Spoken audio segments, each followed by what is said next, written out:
കൊച്ചിയിലെ പഞ്ചനക്ഷത്ര ഹോട്ടലായ ലെ മെറിഡിയനിൽ നടന്ന DJ പാർട്ടിക്കിടെ പോലീസ് മുന്തിയ ലഹരി മരുന്നുകൾ പിടികൂടി. കഞ്ചാവിന് പുറമെ കെറ്റമിൻ, ഹാഷിഷ് തുടങ്ങിയ ലഹരി മരുന്നുകളാണ് പോലീസ് പിടികൂടിയത്. ലഹരി മരുന്ന് ഉപയോഗിച്ചതിനും കൈവശം വെച്ചതിനും വിദേശികളടക്കം പാർട്ടിയിൽ പങ്കെടുത്ത 6 പേർ പോലീസിന്റെ പിടിയിലായി.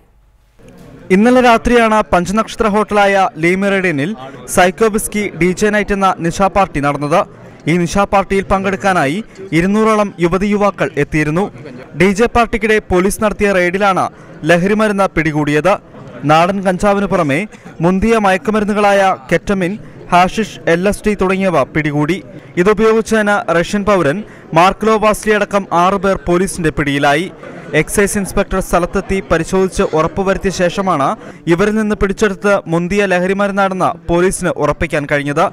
DCP ഹരിശങ്കറിന്റെ നേതൃത്വത്തിലുള്ള സംഘം വൈകിട്ട് 7 മണിയോടെ ലെ മെറിഡിയന്റെ പരിസരത്ത് തമ്പടിച്ചിരുന്നു. ലെ മെറിഡിയനിൽ നടക്കുന്ന ഒരു DJ പാർട്ടിയിൽ അതിൽ നാർക്കോട്ടിക് സബ്സ്റ്റൻസസിൻ്റെ ഉപയോഗം നടക്കുന്നുണ്ടെന്നുള്ളതിനെ കുറിച്ചിട്ടൊരു ഇൻഫർമേഷൻ കിട്ടി.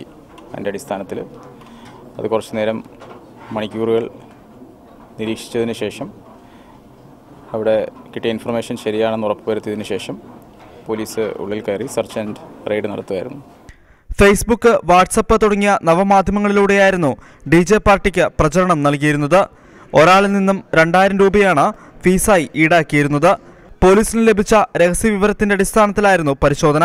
DJ പാർട്ടിയിൽ വ്യാപകമായി മയക്കുമരുന്ന് ഉപയോഗിക്കുമെന്നും പോലീസിന് നേരത്തെ വിവരം ലഭിച്ചിരുന്നു. വൈറ്റ്ല സ്വദേശി സെബാസ്റ്റ്യൻ, കോട്ടയം സ്വദേശികളായ സുമിത്ത്, രാഹുൽ പ്രതാപ്, തൃശൂർ സ്വദേശികളായ റാഫേൽ, ഗൗതം എന്നിവരാണ് പിടിയിലായ മറ്റുള്ളവർ. ഒരിടവേളയ്ക്ക് ശേഷം കൊച്ചി നഗരത്തിൽ ലഹരിമരുന്ന് മാഫിയെ പിടിമുറുക്കുന്നതിന് ഉത്തമ ഉദാഹരണമാണ് പഞ്ചനക്ഷത്ര ഹോട്ടലുകൾ കേന്ദ്രീകരിച്ച് നടക്കുന്ന ഇത്തരം DJ പാർട്ടികൾ. ക്യാമറമാൻ കൃഷ്ണപ്രസാദിനോടൊപ്പം സഹിന ആന്റണി, റിപ്പോർട്ടർ, കൊച്ചി.